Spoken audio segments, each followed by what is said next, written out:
Welcome everybody back to a new lore video. So today we'll be talking about the events that are unfolding in New York City. These events are still season 0 and they are a prequel to season 1, and this video is only for New York. The other timelines, dimensions, worlds, they will be on separate videos.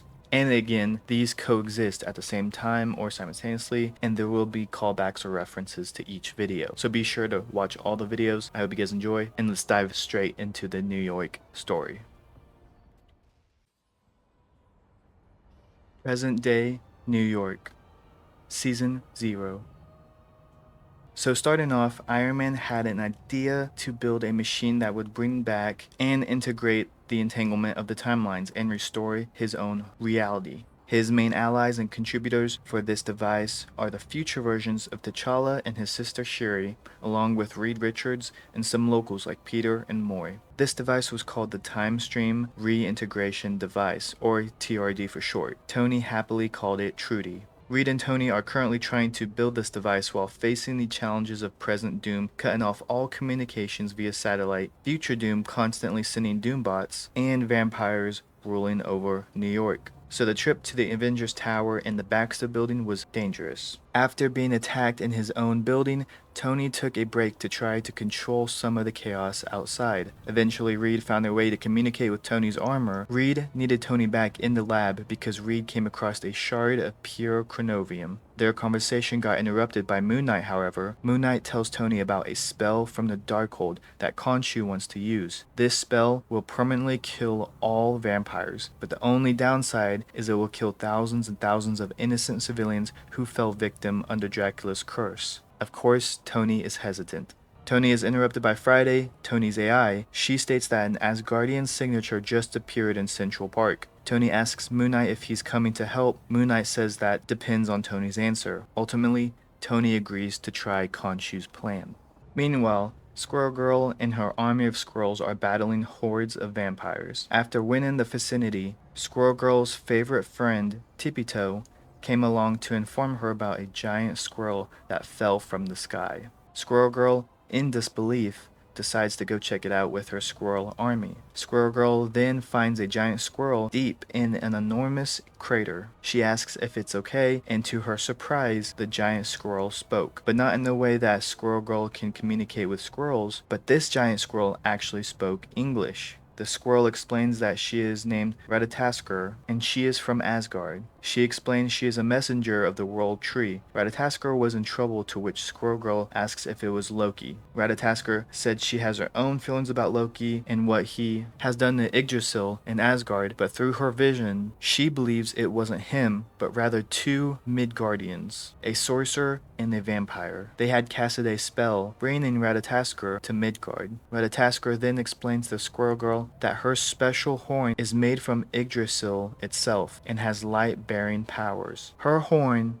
if pierced through Dracula's heart, can even end his eternal life. That is why they wanted her gone. The air grew silent as hissing began in the darkness of the trees. Vampires attacked, trying to capture Ratatoskr. Yet they were not enough for Squirrel Girl's army. After a moment, a second wave emerged with a pale man in gold with a red cape. It was Dracula. Dracula, also having the ability to communicate to animals such as bats and rats, turned all the squirrels against Squirrel Girl. Before the squirrel army could overcome Squirrel Girl, a blast of light shined above, knocking all the squirrels back. Beside Squirrel Girl landed Iron Man along with Moon Knight. Squirrel Girl turned to both of them to explain the situation. Noticing the looks of confusion on both of them, she turned back to see Dracula and Ratatoskr gone. Squirrel Girl, sad about leaving her army and Ratatoskr, had no choice but to leave with Stark and Moon Knight.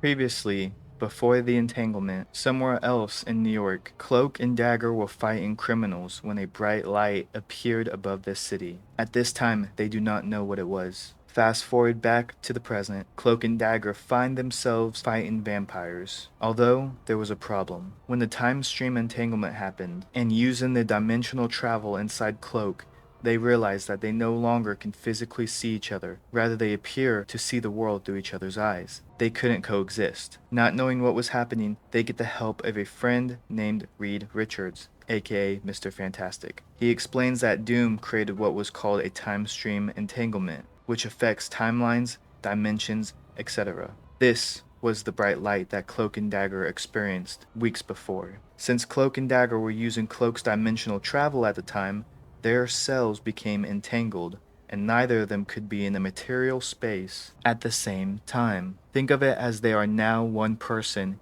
and can only switch physical forms, hence why you can only play as one at a time in the game. More change came when Cloak realizes Dagger's personality change. Cloak tended to show no mercy to the vampires, while Dagger wanted to tend to the victims with her light force. She was the good, and she was the light that would always pull Cloak out of the darkness. Now the roles were starting to reverse, as Cloak found himself tending to the wounded, while Dagger became more aggressive to the vampires. This concerned Cloak. An even larger rift was present amid the heroes, as Mr. Fantastic knew that before the blood ritual, these vampires were once humans, victims. He wanted to figure out a cautious solution to save people, while Tony and Moon Knight had other plans. Cloak's worries only grew as Dagger started to side with Tony and Moon Knight's more chaotic plan. As the days went by, Reed called Cloak and Dagger back to the Baxter building, which was a stronghold in this war. Reed explains he made a portable version of TRD.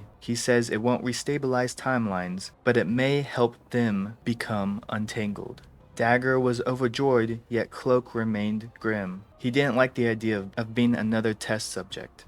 Also, he was afraid that if they separated, he would no longer be able to keep his partner's dark side at bay. Reed's device worked. Splitting the molecules and the atoms apart from each other, Cloak and Dagger were now two people again.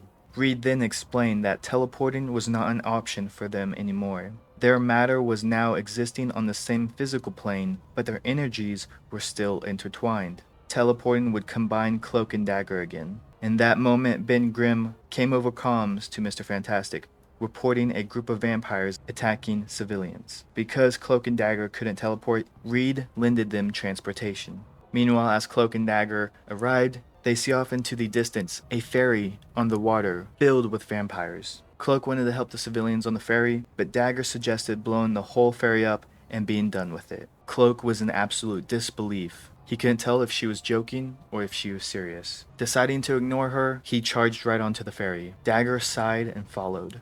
They fought hordes of vampires on the ship, eventually feeling the excitement and the love that they had for each other and fighting beside one another. As their feelings started to emerge, they were briefly interrupted. On the bridge of the ship, there were a ton of civilians, captured by vampires. Cloak immediately knew that it was a trap. Dagger didn't care and wanted to go in to fight them. As Dagger walked in, the door shut behind her. It was indeed a trap.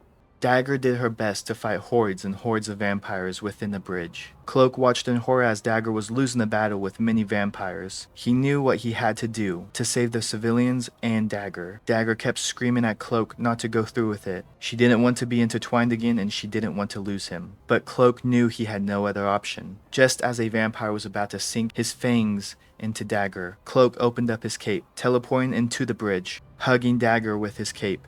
And finally, in the blink of an eye, Cloak and the civilians were back in the Baxter building. Cloak frantically looked around for Dagger, but she was nowhere to be found. Yet he was relieved to hear her voice in his mind, and again they were intertwined.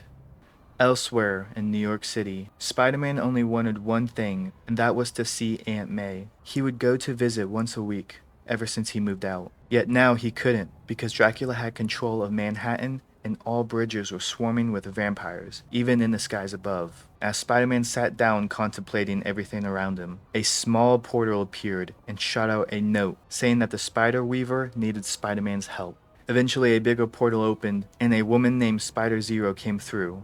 She told Peter that the Web of Life needed him. Without it, all Spider people would cease to exist, and eventually reality would come apart. The Web of Life was holding everything together. Spider-Man declined, and knowing that she couldn't bring Spider-Man through the portal to see for himself, she showed the sights of the Web of Life in a neon city through the portal. Still, Spider-Man declined. He knew that he needed to save the universe, but in his heart, he knew that New York needed him. His home needed him. He told Spider-Zero to come back for him if things got worse. But as for now, he needed to remain in New York.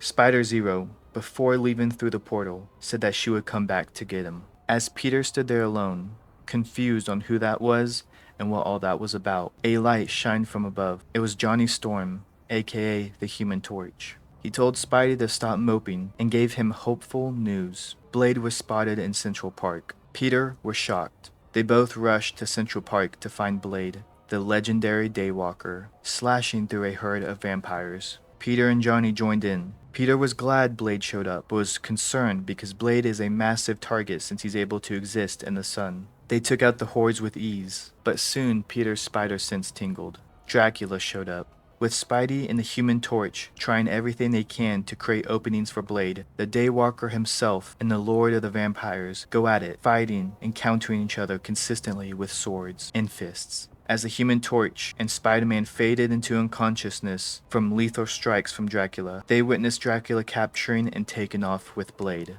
Now, with all this information, we start to understand what is transpiring in New York. We see all these different heroes playing their part and trying the best they can to control the situation. But of course, it is all utter chaos. All of this is technically a prequel to Season 1 of Marvel Rivals, and more info will be presented on the video about Season 1 as we actually get into the Battle of New York. I hope you guys enjoyed the video and keep on the lookout for more videos. Please subscribe if you're new, like the video, and comment what more you want to see. And just remember, more videos will be coming out. Lots of stories and plot points will be intertwined, so be on the lookout and watch every single video for this to make sense. I hope you guys truly enjoyed, and I will see you guys in the next video.